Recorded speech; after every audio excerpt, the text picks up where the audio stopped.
morning and a very warm welcome. You are watching JanataTelevision and this is the English Bulletin with me, Anusha Acharya. The top stories first. Government changes modality of lockdown, ban on mass gatherings during festivals remains in force. UML flies writ petitions at SC against Election Commission, demands the court to revoke the registration of CPN Unified Socialist. NC Central member Gurung announces candidacy for party president, says it is time for youth leaders to take charge of the party. UK Foreign Minister heads to Asia for Afghanistan talks. More than 15,000 UK citizens evacuated, says Britain. And Cristiano Ronaldo breaks men's international scoring record, gets his 111th goals for Portugal.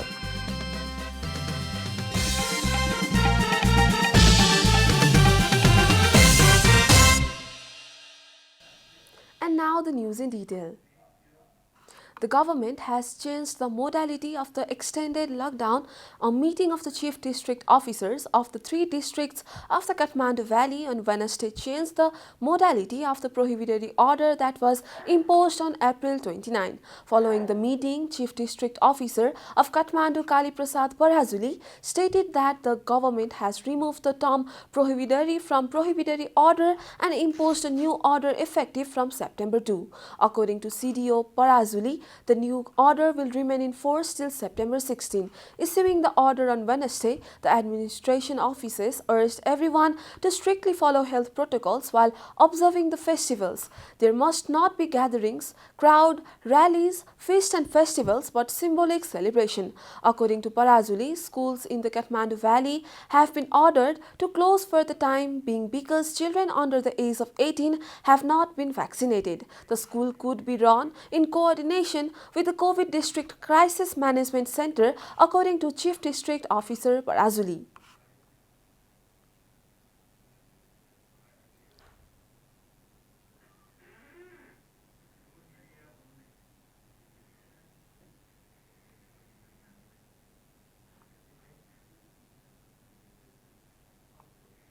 निषेध शब्द हटाएर जारी आदेश मात्रै उल्लेख गरिएको छ र यसमा स्वास्थ्य प्रोटोकल पालना गर्ने गरी सबै किसिमका व्यापार व्यवसाय हैन सञ्चालन गर्न पाउने व्यवस्था गरिएको छ र विद्यालय सञ्चालनको हकमा चाहिँ हामीले अब 18 वर्ष भन्दा मुनिको बालबालिकाहरूले विद्यार्थीहरूले भ्याक्सिन नलाएको अवस्थामा यसलाई चाहिँ अझै केही समय हेर्नुपर्छ भनेर भौतिक उपस्थितिलाई चाहिँ हामीले जोड दिएका छैनौं. Chief District Officer Parajuli stated that just because they are allowed to do business does not mean they should abandon health standards. The CPN-UML has filed a writ petition against Speaker Agni Prasad Sapkota, the Election Commission and Lumbini Province Speaker Purna Bahadur Gharti. On behalf of UML Chairperson KP Sharma Oli, Sumitra Pandey filed the separate writ petitions at SC on Wednesday. The hearing on the writ is scheduled for Friday. The UML demanded action against the Speaker, arguing that he did not implement the action recommended by the party against 14 lawmakers. It has sought mandamus order from the court. The UML led by KP Sharma Oli had expelled 14 lawmakers, including leader Madhav Kumar Nepal, on August 9. Oli argued that the registration of new party CPN Unified Socialist with the signatures of those expelled lawmakers was wrongful act and faulty. He also demanded the cancellation of CPN Unified Socialist. In a writ petition, Chairperson Oli argued that the registration of CPN Unified Socialist breached the process. Similarly, mandamus order is demanded against Lumbini Province Assembly Speaker for not implementing party decision to expel 2 lawmakers. Members of the Sustainable Development and Good Governance Committee of the National Assembly have pointed out that the existing laws do not comply with the sustainable development goals of the country. The committee members have instructed the government to remove legal hurdles and formulate laws and help the country meet its development goals. A report. A meeting of the Sustainable Development and Good Governance Committee of the Upper House of Parliament on Tuesday directed the government to unveil an action plan for the amendment and revision of the laws that serve as obstacles to achieve the state's commitments to SDGs. The meeting concluded that the most of the laws were obsolete and unable to address the needs of the SDGs. The National Assembly members suggested that the laws should be amended to make them compatible with the current structures, thoughts, and the perspectives. The committee members were of the view that most of the laws were formulated prior to the promulgation of the new constitution and they are not compatible to meet the SDGs. Therefore, they argued that it is necessary to amend the constitution and laws in line with the SDGs. Some members of the committee member stated that around 350 laws need to be amended in the present context to meet the goals. Committee member Bimala Gimire pointed out to the problems in implementing the laws. She stressed on effective implementation of the laws. Another member, Sarada Devi Bhatta, stated that the laws that were formulated in the Rana regime needs to be amended to meet the target. Likewise, the committee members said the government and the parliament should not delay in making Nepal's constitution and laws development friendly if the country wants to achieve the SDGs. This is Janata Bulletin. We'll be right back after a short break.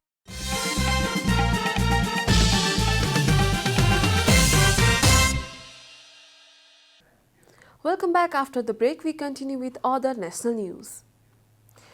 The government yesterday confirmed a total of 2,052 new cases of COVID-19 across the country. According to the Ministry of Health and Population, the number of active cases of coronavirus stands at 34,189. Among them, 563 patients are being treated in ICU, 170 with ventilator support, 31,812 in home isolation, 2,377 in institutional isolation, and 311 in quarantine facilities. The ministry added, meanwhile, 3,030 people recovered from the disease yesterday. With this, the number of people who have recovered from the infection has reached at 719,336. The ministry said that the virus claimed 20 lives across the country yesterday, taking the COVID-19 death toll to 10,770. According to the ministry, 293,151 people were vaccinated against COVID-19 yesterday. The number of people receiving first dose of vaccine stands at 5.42 million, while 4.66 million people have been fully vaccinated. Central Committee members of Nepali Congress, Kalyan Gurung has announced his candidacy for the post of party president in the upcoming 14th National Convention of the party. A report. Gurung announced his candidacy during a press conference yesterday and also shared his action plan if he is elected to be the COVID post. The ruling NC is holding its 14th National Convention from November 25 to 29 in Kathmandu. Gurung, a youth leader himself, opined that it is high time the youths in the party should positively intervene for the party leadership and one candidate should not hold more than one position in the party or should not shoulder any responsibilities for the second term.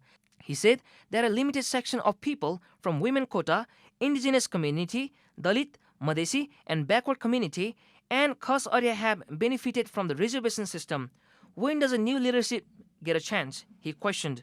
Gurung, also the past president of Nepal Students' Union, said that he was elected to the party's leadership, he would make it compulsory for all the elected candidates to make their property details public. He pledged to make education and health sector accessible for all if he is elected to the post of party leadership.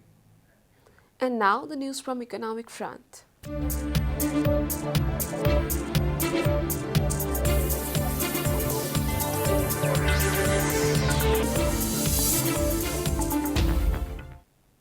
A delegation of the Hotel Association of Nepal called on Minister of Finance Janardhan Sharma yesterday and urged for positive intervention to protect the hotel industry that has been hard hit by COVID-19 pandemic.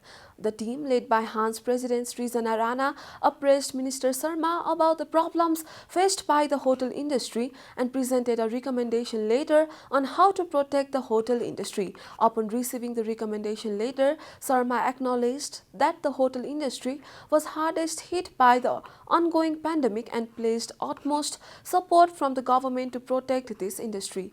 Rana appealed to the minister of the immediate implementation of the provisions for the hotel industry mentioned in the budget of the current fiscal year and the monetary policy.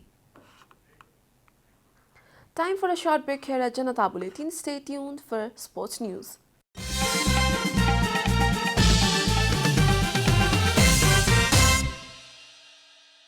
And now the international news.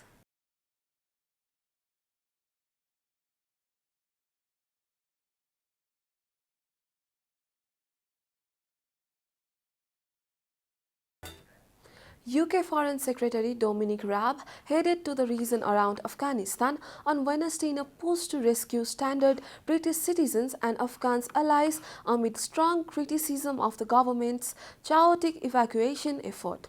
Raab did not provide any details, citing security reasons, but he is expected to visit Pakistan for talks on establishing routes out of Afghanistan through third countries. A senior British official, Simon Gass, already travelled to Qatar to meet with Taliban representatives for talks about allowing people to leave Afghanistan. Britain says it evacuated more than 15,000 UK citizens and vulnerable Afghans from Kabul during a 2-week August airlift. The Taliban's conquest of Afghanistan having failed to predict how quickly the Western-backed Afghan government would collapse once NATO troops began to depart. You are watching Janata Bulletin, and now the latest from the world of sports.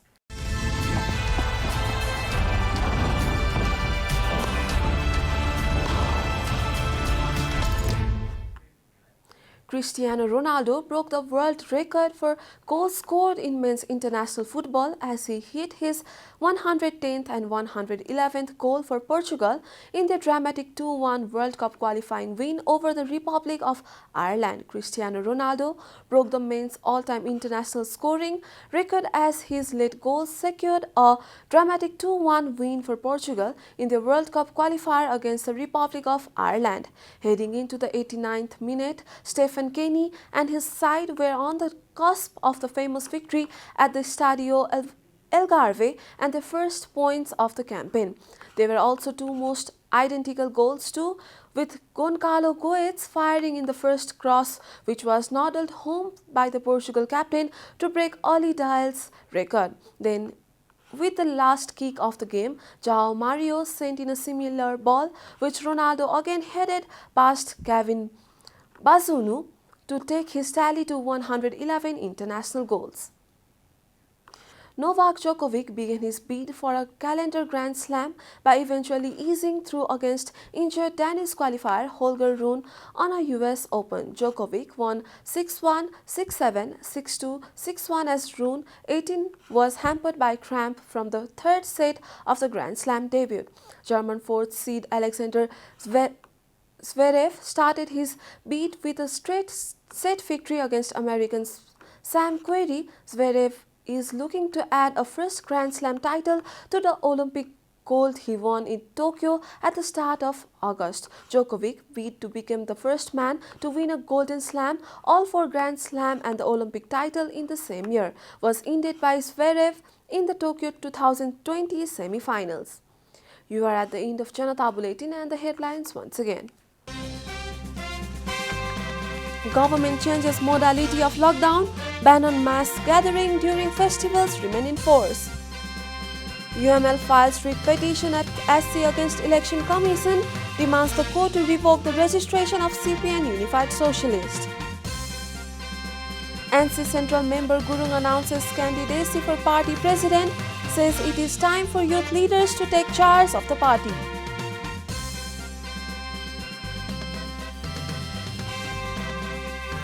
UK Foreign Minister heads to Asia for Afghanistan talks. More than 15,000 UK citizens evacuated, says Britain. And Cristiano Ronaldo breaks men's international scoring record, gets his 111th goals for Portugal.